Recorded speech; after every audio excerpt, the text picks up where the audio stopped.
SportsCenter is Sage Steele. Well, she's been trending on social media for the past few days, even though you won't necessarily find her on ESPN anytime soon, as it appears, as the network pulled Steele off of air for a purported positive COVID test. And this is shortly after she addressed offensive comments that she made during a recent podcast episode of Uncut with Jay Cutler. Here are some of those comments.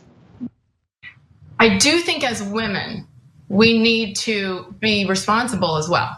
It isn't just on players and athletes and coaches to act a certain way.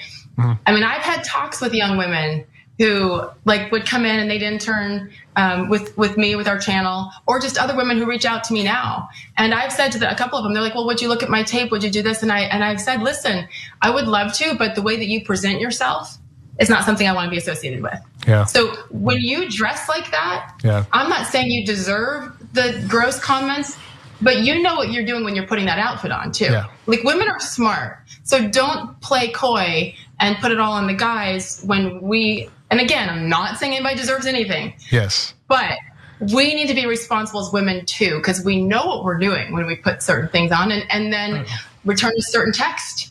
Or you expect somebody's not gonna see you if you go to dinner with this guy? Like, that's on us. How'd that hit you? Well, okay. First off, you're talking to Jay Cutler. For those who don't know, Jay Cutler is a former NFL quarterback. So maybe he's been in situations where he's talked with reporters and he's the quarterback, he's the guy, he's the athlete. He's the one that Sage Steele there was talking about as potentially the type of person where if you have an interview with, or you're trying to gain a relationship, maybe do an extended piece on someone, any of these types of things where you're doing your job, and a woman in the field has to dress a certain way so that she doesn't get the wrong kind of gross comments that we see women get all the time. I've seen women get gross comments when they're wearing sweatpants. I've seen women get gross comments when their hair is in a bun and it's a mess. I've seen them get gross comments when they have a black eye. I've seen them get these comments no matter what. So the thing about having to wear a certain thing so that the athletes and coaches and maybe front office people won't give you a hard time, or won't, in this male-dominated field that doesn't really like when women are intermingling in the wrong areas of it, in order to keep them from doing that, it means you have to dress a different way. You don't have to be smart to realize how bad of a comment that is to make, and how, even if you don't really believe, even if you do really believe it, how you shouldn't just make it. It seems odd. She missed that. She's in media. She doesn't understand how this looks. No, she chooses not to understand it. It's just unfortunate because this is kind of the rape apologist narrative. The men can't control their behavior. This is what you're doing nonsense. And it's just like, it's 2021. Really? Are we really gonna go ahead and push that agenda? It's truly unfortunate given how many individuals look up to her, especially young women, to think that the onus is on them to cover up in some form or fashion, as opposed to the individual who is the harass hole, the problem. And then her little extra comment about, are you really gonna go to dinner with him? As a practicing attorney, I went to dinner with my colleagues no matter what their gender or age was. And as long as the colleague did not engage in harassment, we didn't have a problem. So the fact that, I can't go to dinner with a colleague, what that ends up doing for a woman in a sports profession, which is predominantly male dominated, and the men are the ones generally in power, what that means is you lose out on opportunities. And it also says the professionalism is on you as opposed to the man involved. Sage Steele here is just running these numbers that essentially hold women back, and it's truly, truly disappointing. But hey, this is consistent with who she's been. Like it was like a standard, it was a standard question of, so these young new female reporters came up to me or potentially want to get in the field, and I told them, no, don't do it this way. It seems like, man, this sounds like one of those harassment training exercises where they have this very typical, very well choreographed scene, and you go, I see where the bad guy is in this scene. And that's exactly who she was. So maybe older guys in the field should tell these younger athletes, or whoever it is that she says they may just start drooling and it's out of their control. Tell them, hey, so if a woman in the field does an interview with you, wants to talk to you about something extensively, not just on a sideline or a court, I have an idea. Keep it in your pants and keep your tongue in your mouth. Why is that why is that such a hard thing to do? And if the guy is just kind of horny and can't keep himself together, tell him, control yourself because you can. Yeah.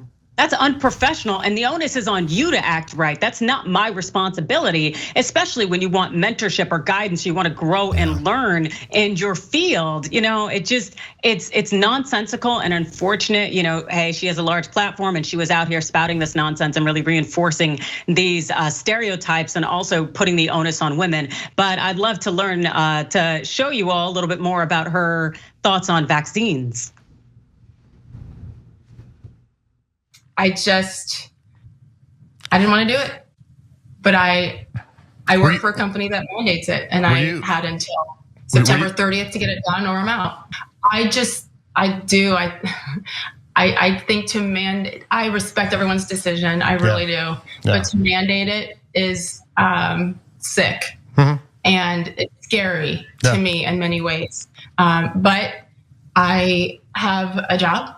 A job that I love, and frankly, a job that I need. But again, I love it. It's one thing with masks, I don't have a problem with that. It's another thing when you force this, and it hurt. And I'm tough, but like I think she like put it in the muscle and was like, you're getting this shot. I was Candace Owens. I don't know. Yeah, you're taking this shot. Yeah, that's just more MAGA mentality. It's crazy. Hey, and now for you guys who don't know, I'm sorry. So for you guys who don't know, there was the moment earlier in that long interview, in the appearance she had on Jay Cutler's show, where she mentioned how she respects Candace Owens. Fine, you can respect Candace Owens all you want, that's okay. But then it refers back, that was the reference that she made. She goes, maybe the nurse or whoever it was that was administering the shot was really trying because maybe she thought I was Candace Owens. So again, it goes to this narrative that anybody who would see Candace Owens, they must, how do you know the nurse doesn't like Candace Owens? Why would the nurse suddenly not like Candace Owens and think that you're her?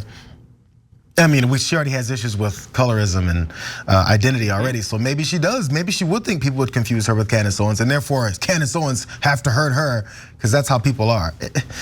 I'm not sure her approach or what her idea was or what she looked to get out of this interview, but whatever it was, she didn't get it.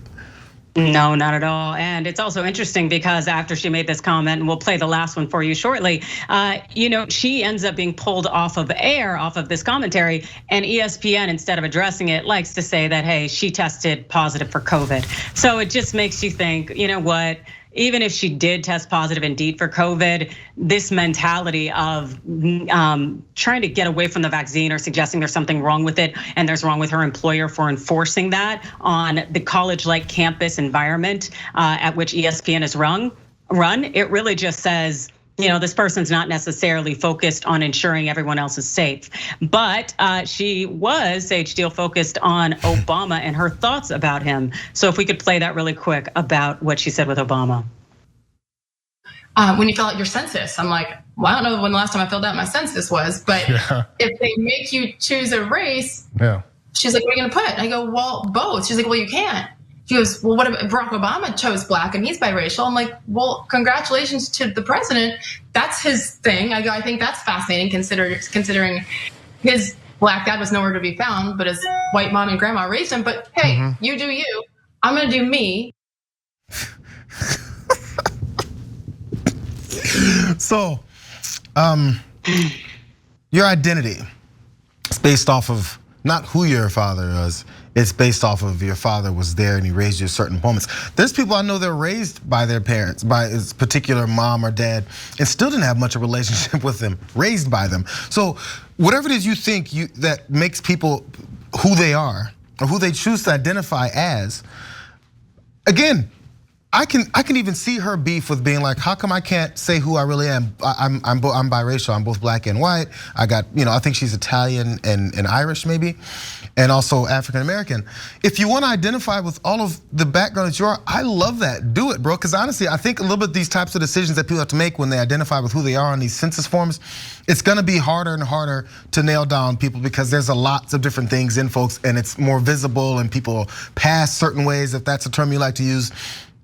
And so maybe you will have to start doing having different ways of identifying on things like a census form. But until then, I don't get the criticism for what someone did choose to do. And if you have a frustration with how you have to choose it, I'm with you on that. Because whatever she identifies as is great, because that's her. That's not my judgment on her. Yeah, well, what I took out of that last statement about Obama was really pushing home that white supremacy narrative about black fathers being absent. Absolutely. That's what I took from that and reinforcing it. And I think this is, again, right up her alley for commentary that she says, but you know what, Sage, after being called out en masse online, she came forward to address her remarks through this statement that I will not call an apology because I don't see in any apology. Yeah. She said, I know my recent comments created controversy for the company and I apologize. We are in the midst of an extremely challenging time that impacts all of us, and it's more critical than ever that we communicate constructively and thoughtfully. And again, that whole apology thing, I think that's apologizing for causing the controversy, not for what she said. But of course, her employer ESPN, who pushed really this whole stick to sports mantra, well, it issued a statement of its own. It said at ESPN, we embrace different points of view, dialogue, and discussion, make this place great. That said, we expect that those points of view be expressed respectfully in a manner consistent with our values and in line with our internal policies. We are having direct conversations with Sage, and those conversations will remain private. And of course, those conversations, hopefully they're being held at 6 feet away, because now they're claiming Sage Steele is no longer on air because she tested positive for COVID, and thus she needs to recoup. Can I ask you further? Why do you think that that they would take the route of claiming that she's got it but she doesn't? Like, because it's plausible. Because obviously it sounds like she kind of doesn't believe that she needs to, or that it's that dangerous to be around folks and just whatever actions that she may have taken to get it. So at least it's believable. What's the benefit from their point of view? Wouldn't they just be like, yeah, she's catching bad press, we're not a part of that, bro? Well, we have to remember that the agenda right now, because of the controversy, is not to necessarily put her on air, just like we saw with Rachel Nichols when she made those statements about NBA analyst Maria Taylor that were essentially, they had racial backing to them, and they essentially were implicitly racist.